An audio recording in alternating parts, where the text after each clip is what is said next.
గురుగారిక కర్కాటక రాశి వారికి ఈ వారమంతా కూడా ఎలా ఉంది? కర్కాటక రాశి వారికి 4 గ్రహాలు యోగిస్తున్నాయమ్మ.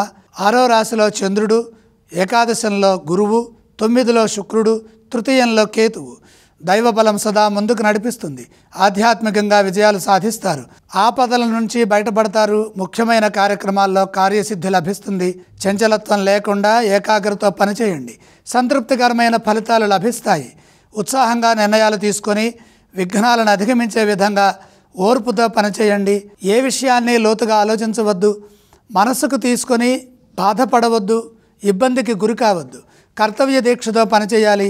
మీ బాధ్యతలు చక్కగా పూర్తవుతాయి. ఆర్థిక అంశాలు బాగున్నాయి. భాగ్య శుక్రయోగం అదృష్టాన్ని ఇస్తుంది. పెట్టుబడుల రూపంలో విజయాలు సాధిస్తారు. స్థిరాస్తుల విషయంలో శ్రద్ధ పెంచండి. ఒత్తిడిలో ఖర్చులు పెరగకుండా జాగ్రత్తలు తీసుకోండి. మొహమాటం లేకుండా పనిచేయండి. సున్నితంగా మాట్లాడండి.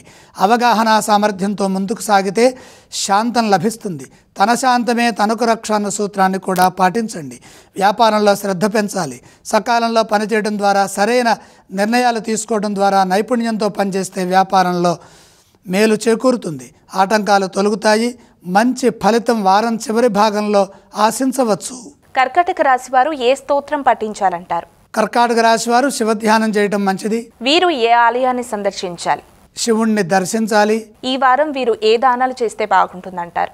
అష్టమంలో శనున్నారు. నువ్వులు దానం చేయాలి.